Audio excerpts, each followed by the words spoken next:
ଶ୍ରୋତାବନ୍ଧୁ, ସମକାଳୀନ କଥା ସାହିତ୍ୟକୁ ମାନବ ଜୀବନର ନିଛକ ଅନୁଭବ ପ୍ରସୂତ ଦଲିଲ କହିଲେ କିଛି ଭୁଲ ହେବନି। ଆଜିର କଥାକାର ପାଇଁ ସ୍ୱାନୁଭୂତି ଅନୁଭବ ହିଁ ତା କଥାକାରିତାର ମୁଖ୍ୟ ଉତ୍ସ। ତେଣୁ ସମକାଳୀନ ଗାଳ୍ପିକଙ୍କ ଗଳ୍ପଗୁଡ଼ିକରେ ଆବେଗ ଆତୁରତା ଯେତିକି ହୃଦ୍ୟ, ଜୀବନକୁ ନେଇ ତାର ପ୍ରତିକ୍ରିୟା ପ୍ରତିବାଦର ସ୍ୱର ମଧ୍ୟ ସେତିକି ଉଦାତ୍ତ ଓ ତୀବ୍ର। ନିଛକ ଜୀବନୀୟ ସତ୍ୟକୁ ପ୍ରକାଶ କରିବା କ୍ଷେତ୍ରରେ ଗାଳ୍ପିକଙ୍କ ଏ ଯେଉଁ ଦୃଷ୍ଟିକୋଣ ରହିଛି, ତାହା ହିଁ ଆଜିର ଗଳ୍ପର ଉଭୟ ଅଙ୍ଗ ଓ ଆତ୍ମାକୁ ମଧ୍ୟ ପ୍ରଭାବିତ କରୁଛି। ଶ୍ରୋତାବନ୍ଧୁ, ଆଜି ଆମେ ଆମ ସମୟର ଏମିତି ଜଣେ ଗାଳ୍ପିକାଙ୍କୁ ଶୁଣିବା ଯେ ଓଡ଼ିଶାର ଅସଂଖ୍ୟ ଦୀନ ଦୁଃଖୀ, ଦୁସ୍ଥ ଖଟିଖିଆ, ଶ୍ରମଜୀବୀ ଆଦିବାସୀଙ୍କ ପ୍ରତିନିଧିତ୍ୱ କରନ୍ତି ଏବଂ ତାଙ୍କୁ ହିଁ ନେଇ ତାଙ୍କର ଅନୁଭବ ବେଶ୍ ଶାଣିତ ଓ ବାସ୍ତବ। ତାଙ୍କ ଗଳ୍ପରେ ଯେଉଁ ଶବ୍ଦ ବିନ୍ୟାସ ରହିଛି, ପ୍ରକାରାନ୍ତରେ ସେସବୁ ସେଇ ନୀରବ ଅସହାୟ ମଣିଷମାନଙ୍କର ହିଁ ଆତ୍ମାଭିବ୍ୟକ୍ତି କହିଲେ କିଛି ଭୁଲ ହେବନି। ଡକ୍ଟର ବାସନ୍ତୀ ମହାନ୍ତି ଓଡ଼ିଆ କଥା ସାହିତ୍ୟର ଜଣେ ବିଶ୍ୱସ୍ତ ଶିଳ୍ପୀ। ଛାଇ ଓ ଅନ୍ଧାରରେ ଥିବା ଦୁଃଖୀ ମଣିଷମାନଙ୍କର କଥାକୁ ସେ କହିବା ପାଇଁ ଯେମିତି ଆଗଭର, ସେମାନଙ୍କର ପ୍ରତିନିଧିତ୍ୱ କରିବା ପାଇଁ ମଧ୍ୟ ସେମିତି ଖୁବ୍ ନିଷ୍ଠାପର। ସମାଜର ନିମ୍ନବର୍ଗର ସଂଘର୍ଷ, ସନ୍ତାପ ଓ ସ୍ୱପ୍ନଭଙ୍ଗର କାହାଣୀରେ ଭରପୁର ତାଙ୍କର ଗଳ୍ପ ଜଗତ। ଏବଂ ଡକ୍ଟର ବାସନ୍ତୀ ମହାନ୍ତି ଓଡ଼ିଆ କଥା ସାହିତ୍ୟର ତୁଙ୍ଗ ବ୍ୟକ୍ତିତ୍ୱ। କଥାଶିଳ୍ପୀ ସୁରେନ୍ଦ୍ର ମହାନ୍ତିଙ୍କ କଥା ସାହିତ୍ୟର ନିଷ୍ଠାପର ଗବେଷିକା ମଧ୍ୟ। ଗବେଷଣା କ୍ଷେତ୍ରରେ ନୀଳ ଶୈଳର ପଦଚାରୀ ସୁରେନ୍ଦ୍ର ମହାନ୍ତି କଥା କୋଣାର୍କ ତାଙ୍କର ଦୁଇଟି ଗବେଷକୀୟ କୃତି। ଏଥିରେ ରହିଛି ତାଙ୍କର ବ୍ୟାପକ ଅଧ୍ୟୟନ ଓ ଅନୁଶୀଳନ। ଡକ୍ଟର ବାସନ୍ତୀ ମହାନ୍ତିଙ୍କର ଅନ୍ୟାନ୍ୟ ରଚନାଗୁଡ଼ିକରେ ରହିଛି ରାଜଜିମା ବିଲେଇ ଓ ଜୁଲି ପ୍ରସଙ୍ଗ, ପିତୃଋଣ ଅଭିଯୁକ୍ତା, ସୁଲି ଅପାର ଭାତୁଡ଼ି, ମା ବାସନ୍ତୀ ମହାନ୍ତିଙ୍କ ନିର୍ବାଚିତ ଗଳ୍ପ, ଗୀତ କୁଡ଼ିଆଣୀ, କୁନ୍ତୀ, ଉତ୍ତରଣ ଆଦି ଗଳ୍ପ ପୁସ୍ତକ। ଏହା ସହିତ ଡକ୍ଟର ବାସନ୍ତୀ ମହାନ୍ତି ଜଣେ ଚମତ୍କାର ସ୍ତମ୍ଭକାର ମଧ୍ୟ। ସ୍ତମ୍ଭ କ୍ଷେତ୍ରରେ ରହିଛି ପ୍ରଗତି ଓ ପରମ୍ପରା, ପ୍ରଳୟ ପରର ଜୀବନ, ଦୃଷ୍ଟି ଓ ଦିଗନ୍ତ, ନାରୀ ନୀତି ନିୟତି, ଭୋକ ବିଳାସ ଆଦି ପ୍ରବନ୍ଧ ଏବଂ ସ୍ତମ୍ଭ। ତାଙ୍କର ଅନ୍ୟାନ୍ୟ କୃତିଗୁଡ଼ିକରେ ରହିଛି ନୀଳ ଶୈଳର ପଦଚାରୀ ସୁରେନ୍ଦ୍ର ମହାନ୍ତିଙ୍କ କଥା କୋଣାର୍କ, ଓଡ଼ିଶାର ଜାଲିଆନାୱାଲା ବାଗ, ପାପଡ଼ାହାଣ୍ଡିରେ ଭାରତ ଛାଡ଼ ଆନ୍ଦୋଳନ, କଳାହାଣ୍ଡିର ଲୋକକଥା, ଭୂମିପୁତ୍ର ବଗା ପୂଜାରୀ, ଗାନ୍ଧୀଙ୍କୁ ଫେରାଇ ଆଣିବା ଇତ୍ୟାଦି। ଆଜି ଡକ୍ଟର ବାସନ୍ତୀ ମହାନ୍ତିଙ୍କର ଏକ ହୃଦୟସ୍ପର୍ଶୀ ଗଳ୍ପକୁ ଆମେ ପଢ଼ିବାକୁ ଯାଉଛେ, ଶୁଣିବାକୁ ଯାଉଛେ। ସେ ଗଳ୍ପଟିର ଶୀର୍ଷକ ହେଲା ହାତ ପାପୁଲିରେ ଜୀବନ। ଗାଳ୍ପିକା ଡକ୍ଟର ବାସନ୍ତୀ ମହାନ୍ତି। ସୁନାଧାର ବାତ୍ୟା ବିଧ୍ୱସ୍ତ ଡାଳଖଣ୍ଡେ ପରି ଅଜାଡ଼ି ହୋଇ ପଡ଼ିଲା ତା ଅନୁଚ୍ଚ ମାଟିପିଣ୍ଡା ଉପରେ। ତା ଫୁଙ୍ଗୁଳା ପିଠି ଛୁଉଁଥିଲା ସମ୍ବାରୀ ହାତରେ ନିଚିପର କରି ଲିପାପୋଛା ହୋଇଥିବା ମାଟି କାନ୍ଥ। କାନ୍ଥଟା ତାକୁ ସମ୍ବାରୀ ପାପୁଲିର ଆଶ୍ୱାସ ପରି ମନେ ହେଲା। ତାରି ନିପୁଣ ହସ୍ତ ଚାଳନାରେ ତ ଏ ଘର ହସି ଉଠୁଥିଲା। ବଣରୁ ତୋଳି ଆଣିଥିବା ହରିଡ଼ାକୁ ପୋଡ଼ି ସେଥିରେ ପାଳ, ପାଉଁଶ, ଗୋବର ମାଟି ମିଶେଇ ସେ କେତେ ଚିକ୍କଣ କରି ଘର ଲିପୁଥିଲା। ତା 5 ଆଙ୍ଗୁଳିର ଟିପରେ ହାଲକା କରି ସେ କଞ୍ଚା ମାଟିକୁ ଏମିତି ଲିପି ଦେଇଛି ଯେ ଦାଣ୍ଡ ଗଲା ଲୋକ ବି ଦଣ୍ଡେ ଫେରି ଚାହିଁବ। ସୁନାଧର ତାର ଶିଥିଳ ପାପୁଲି ଥରେ ବୁଲେଇ ଆଣିଲା କାନ୍ଥରେ। ସମ୍ବାରୀର ମାଟି ଗୋବର ହାତ ଆଉ ଏଠି ବାଜିବ ନାହିଁ।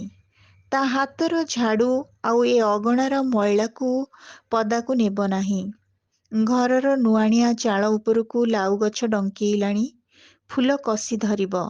ଜହ୍ନି କାକୁଡ଼ି ଗଛ ବାଡ଼କୁ ଛୁଇଁଲାଣି। ମଞ୍ଜା ଉପରେ କୁନ୍ଦୁରି ଲଟା ଶୂନ୍ୟ ଦୃଷ୍ଟିରେ ଚାହିଁ ରହିଛି ଆକାଶକୁ। ଲଙ୍କା ଗଛଟିରେ ଫୁଲ କଷି ଲଦି ହୋଇ ପଡ଼ିଲାଣି। ସମ୍ବାରୀ ନିଜ ହାତରେ ଏସବୁକୁ ଲଗେଇଥିଲା, ହେଲେ ଫଳ ତୋଳିବା ପାଇଁ ସେ ରହିଲାନି। ସିଏ ତ ଗଲା, ତା ସଙ୍ଗେ ସଙ୍ଗେ ଛୁଆ ଦିଟା ବି ଚାଲିଗଲେ। ନିଜକୁ ଧିକ୍କାରି ହେଉଥିଲା ସୁନାଧର। କି ସୁଖ ଆଉ ତାକୁ ଜୀବନ ଦେବ ଯେ ସେ ବଞ୍ଚିକି ଫେରି ଆସିଲା। ଭାଗ୍ୟକୁ ଡୁମା ଦେବତାଙ୍କୁ ସୁନାଧର ଅଭିଶାପ ଦେଉଥିଲା। ତାରି ଆଖି ଆଗରେ ମା ଛୁଆ ତିନିଟା ଚାଲିଗଲା ପରେ ଏମାନେ କାହିଁକି ତାକୁ ବଞ୍ଚେଇ ରଖିଛନ୍ତି ସେ ଆଦୌ ବୁଝିପାରୁ ନଥିଲା। ବରଂ ସମ୍ବାରୀ ଓ ଛୁଆ ଦୁଇଟାଙ୍କ ଜାଗାରେ ତାର ଯଦି ମରଣ ହୋଇଥାନ୍ତା କିଛି ଫରକ ପଡ଼ିନଥାନ୍ତା। ବଞ୍ଚି ରହି କାହାର ଉପକାରରେ ବା ସେ ଆସୁଥିଲା। ରାତି ପାଇଲେ ସମ୍ବାରୀକୁ ଗୁଡ଼ାଏ ଅଶ୍ଳୀଳ ଗାଳିବର୍ଷଣ ଓ ଛୁଆ ଦୁଇଟାଙ୍କ ଉପରେ ଓ ଖେଙ୍କି କୁକୁର ପରି ହେବା ବ୍ୟତୀତ ପରିବାର ପ୍ରତି ତାର କି ଅବଦାନ ଥିଲା ଯେ? ସମ୍ବାରୀ ଓ ଛୁଆ ଦିଟା ତାକୁ ଝୁରି ହୋଇଥାନ୍ତେ। ତା ପାଇଁ ତାଙ୍କ ସଂସାର ଅଟକି ଯାଇଥାନ୍ତା। ନିଜେ ଯାହା ରୋଜଗାର କରି ଆଣୁଥିଲା ତ ତା ମଦପାଣିରୁ ନିଅଣ୍ଟ। କୋଉଦିନ ମଦପାଣି ପାଇଁ ପଇସା ନାହିଁ ତ ସମ୍ବାରୀ ଉପରେ ଫଁ ଫଁ। ବେଳ ପଡ଼ିଲେ ତାକୁ ବିଧାଏ ଚାପୁଡ଼ାଏ କି ଲାତଟାଏ ବି ମହଙ୍ଗା ପଡ଼ୁନଥିଲା, ସହିଯାଉଥିଲା ସମ୍ବାରୀ। ତିନିବେଳେ ତିନି କଂସା ସୁନାଧର ଆଗରେ ବାଢ଼ି ଦଉଥିଲେ ବି ସୁନାଧରର ଅସ୍ତିତ୍ୱକୁ ଅସ୍ୱୀକାର କରି ତା ସଂସାରକୁ ଚଳେଇ ନେଉଥିଲା ସମ୍ବାରୀ। ତା ପୁରୁଷପଣର ସବୁ ଅଦୌତିକୁ ସହି ନେଉଥିଲା। ସୁନାଧର ଭାବୁଥିଲା ସମ୍ବାରୀ କଥା, ତା ଛୁଆ ଦୁଇଟାଙ୍କ କଥା। ଯେତେବେଳେ ସେମାନେ ସୁନାଧରର ଚାହିଁବା ପଣକୁ ଝୁରି ହେଉଥିଲେ, ସୁନାଧରର ଆବଶ୍ୟକତାକୁ ନିବିଡ଼ ଭାବରେ ଅନୁଭବ କରୁଥିଲେ, ସୁନାଧର ସେମାନଙ୍କଠୁ ରହିଲା ଦୂରରେ। ସୁଖ ଦୁଃଖର ସାଥୀ ହୋଇ ପାରିଲାନି। ସାହୁକାର ଘରେ ସପ୍ତାହକୁ 6 ଦିନ ଗଧ ଖଟଣି ଖଟିଲା ପରେ ଯେଉଁ ଗୋଟାଏ ଦିନ ଛୁଟି ମିଳୁଥିଲା, ସେଦିନ ତା ପାରିଶ୍ରମିକ ହିସାବରେ ସାହୁକାର ଟଙ୍କା 500 ଧରେଇ ଦେଉଥିଲା ତା ହାତରେ। ସେତକ ଧରି ସେ ସିଧା ଆସୁଥିଲା ଭାଟିକୁ। ସପ୍ତାହକ ଯାକର ପଇସା ତୁଟେଇ ଦେଇ ସେ ବଳିଥିବା 200 ଟଙ୍କାରୁ ଟଙ୍କା 100ଟା ବଢ଼େଇ ଦିଏ ଶୁଣ୍ଢି ସାହୁକାର ହାତକୁ। ନଗଦ ପଇସା ଦେଇ ସେଦିନ ସେ ରାଜା ପରି ପିଏ। ଅନ୍ୟ ଦିନମାନଙ୍କ ପରି ସେ ସାହୁକାର ପାଖରେ ନାଉଲି ଛାଉଲି ହୁଏ ନାହିଁ। ସାହୁକାରର ଘାଗଡ଼ା କଣ୍ଠରୁ ଉଦ୍ଗତ ଅଶ୍ରାବ୍ୟ ଗାଳି ବି ଶୁଣିବାକୁ ପଡ଼େ ନାହିଁ। ସେମିତି ସେଇ ନିଶା ଟଳଟଳ ବିଚ୍ଛନ୍ଦ ପଦରେ ସେ ଏଇ ଝୁପୁଡ଼ି କୁଡ଼ିଆ ପାଖରେ ପହଞ୍ଚେ। ସେତେବେଳକୁ ଛୁଆଗୁଡ଼ାକ ଶୋଇ ପଡ଼ିଥାନ୍ତି। କୋଉଦିନ ଯଦି ନିଶା ଟିକେ ଉତୁରି ଯାଇଥାଏ ତ ବାକି 100 ଟଙ୍କା ସମ୍ବାରୀ ହାତକୁ ବଢ଼େଇ ଦେଇ ତା ସାଙ୍ଗରେ ସେ ସୁଖ ଦୁଃଖ ହୁଏ। ସମ୍ବାରୀ ବାଢ଼ିଥିବା ପେଜ ପାଣି ଟିକେ ତୁଣ୍ଡରେ ଦିଏ, ନହେଲେ ସେ ସେମିତି ଭୁସ୍ କରି ଅଜାଡ଼ି ହୋଇ ପଡ଼େ ପିଣ୍ଡାରେ। କେତେବେଳେ ରାତି ପାଏ ଜାଣିପାରେ ନାହିଁ। ସମ୍ବାରୀ ରବେଇ ଖବେଇ ହୁଏ। ରଇଜଳା, ମରୁଡ଼ିଖିଆ, ମଦୁଆ, ଗାଡ଼ଶୁଆ, ବାଘଧରା ଆଦି କେତେ କ'ଣ ଶବ୍ଦ ବାଣ ତା ଉପରକୁ ଫିଙ୍ଗି ଦିଏ। ତଥାପି ମଣିଷଟା ନ ଖାଇ ସେମିତି ଖାଡ଼ା ଖାଡ଼ା ଉପାସ ଶୋଇଲା ବୋଲି ସମ୍ବାରୀର ମନ ଡହଳ ବିକଳ ହୁଏ।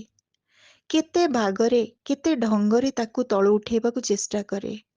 ଅଜଗର ପରି ସେ ଖାଲି ଏପଟ ସେପଟ ହେଉଥାଏ, ହୁହା ମାରୁଥାଏ ସିନା, ଉଠେ ନାହିଁ କି ପାଟିରେ କିଛି ଦିଏ ନାହିଁ। ସେମିତି ଭୁଇଁଟା ଉପରେ କେତେବେଳେ ଚାରିକାତ ମିଲେଇ ତ କେତେବେଳେ କୁଙ୍କୁରି କାଙ୍କୁରି ହୋଇ ପଡ଼ୁଥାଏ।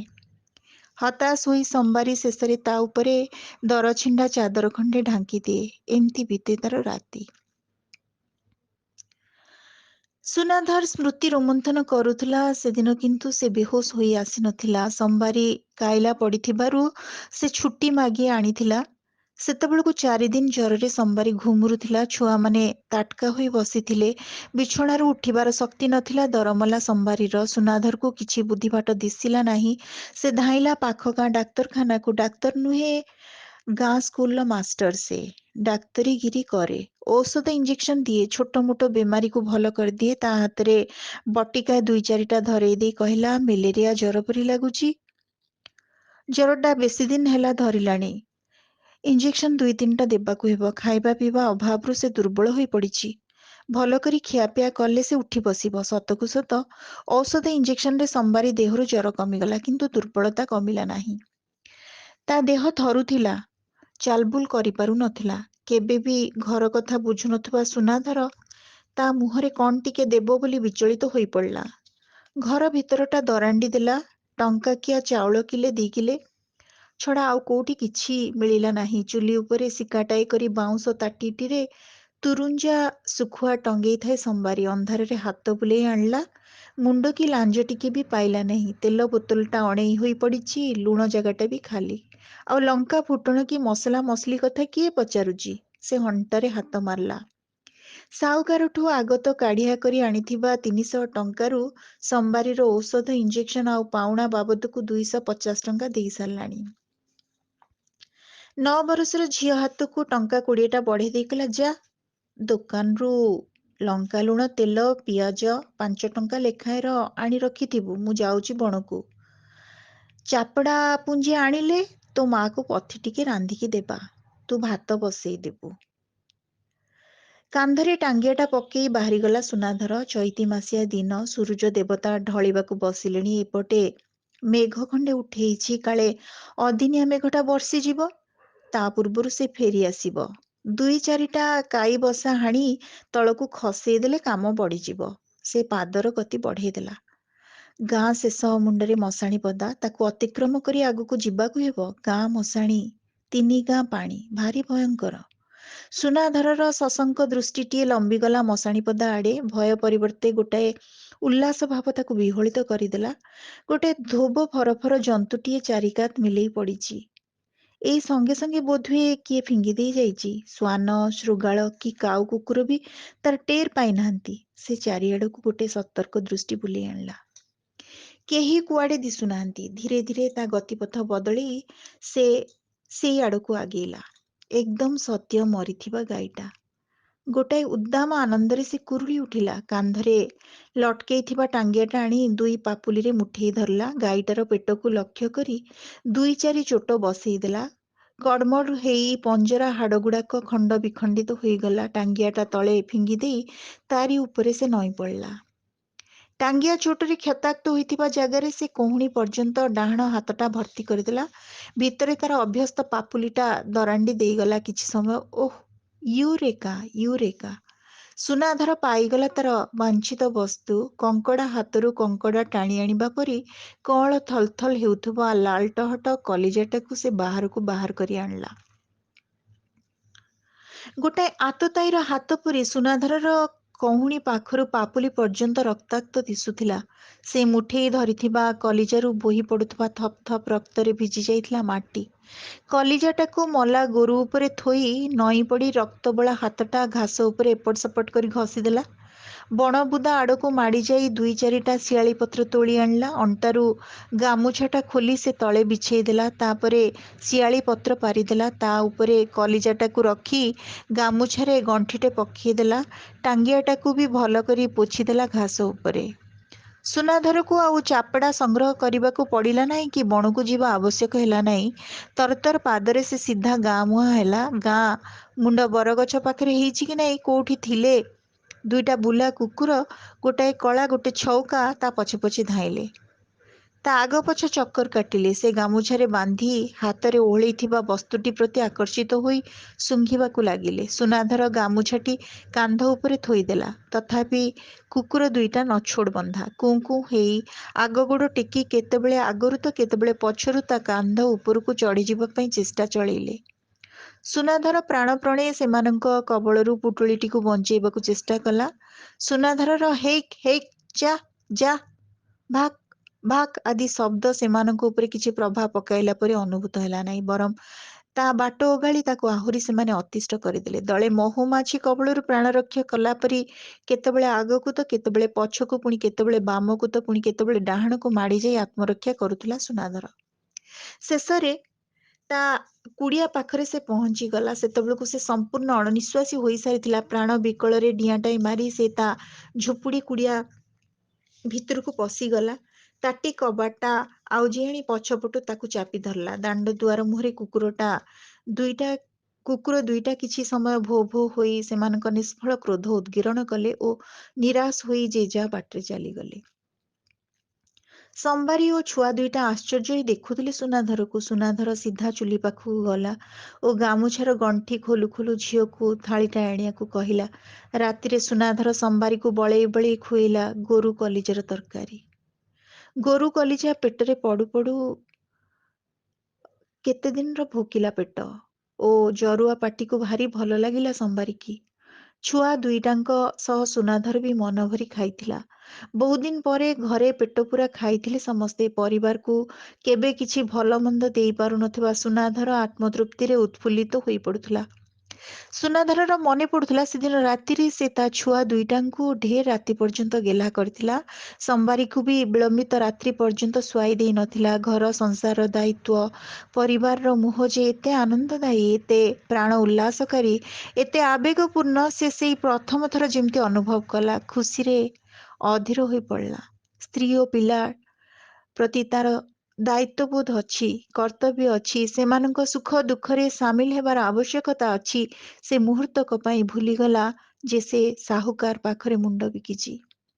ସାହୁକାର ତାକୁ ଚିପୁଡ଼ି ନିଗାଡ଼ି କାମ ଆଦାୟ କରୁଛି। ଅଭିଭୂତ ହୋଇ ସେ ଖୁବ୍ ଉପଭୋଗ କରିଥିଲା ସମ୍ବାରୀର ପ୍ରେମ, ଭଲ ପାଇବା। ଛୁଆ ଦୁଇଟାଙ୍କର ମମତାରେ ସେ ବାନ୍ଧି ହୋଇ ପଡ଼ିଥିଲା। ମଦ ନିଶାରେ ସେ ସେମାନଙ୍କୁ ବହୁତ ହୀନସ୍ତା କରିଛି, ଅବହେଳା ଅନାଦର କରିଛି, ଅଣଦେଖା କରିଛି। ଆଉ ନୁହେଁ, ସେ ଏଥର ଘରମୁହାଁ ହେବ ବୋଲି ରାଣ ଖାଇଲା ସମ୍ବାରୀ ପାଖରେ।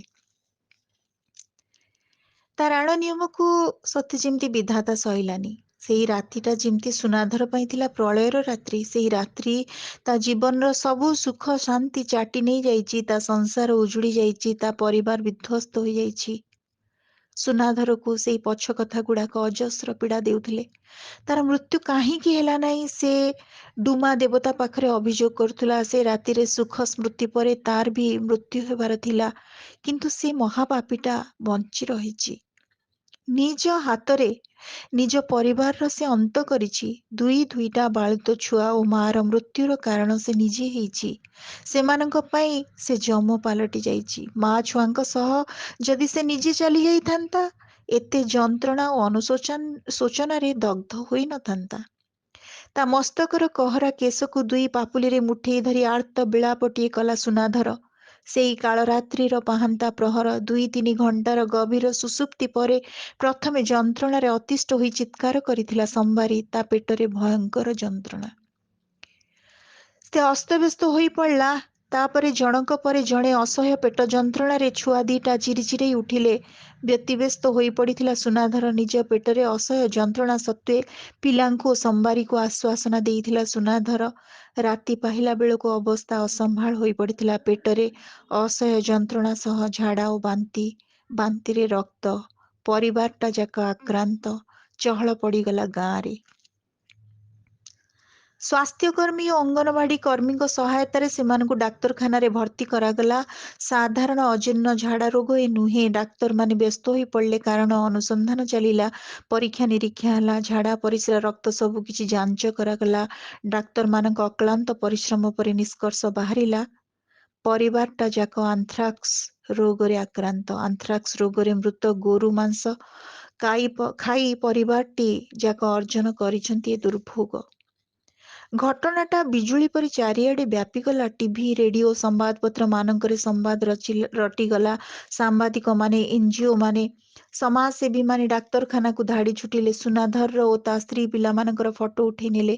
କେବେ ଟିଭି, ଖବରକାଗଜ ଦେଖିନଥିବା ସୁନାଧର ଓ ତା ପରିବାରର ଲୋକଙ୍କ ଛବି ଟିଭି ଓ ଖବରକାଗଜରେ ପ୍ରଦର୍ଶିତ ହେଲା। ରାଜ୍ୟ ସ୍ୱାସ୍ଥ୍ୟ ବିଭାଗ ତତ୍ପର ହୋଇ ଉଠିଲା, କିନ୍ତୁ ସମ୍ବାରୀ ଓ ତା ଛୁଆ ଦୁଇଟାଙ୍କୁ ବଞ୍ଚେଇ ପାରିଲା ନାହିଁ।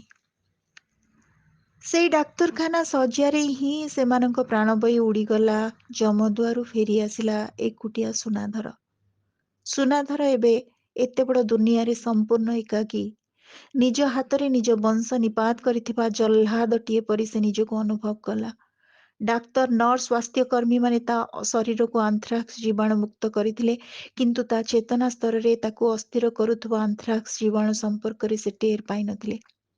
ତାର ଅନ୍ତର୍ବେଦନା ବୃଦ୍ଧି ପାଉଥିଲା। ସେ ବିଚଳିତ ହୋଇ ମାନସିକ ଭାରସାମ୍ୟ ହରେଇ ବସୁଥିଲା କ୍ରମଶଃ।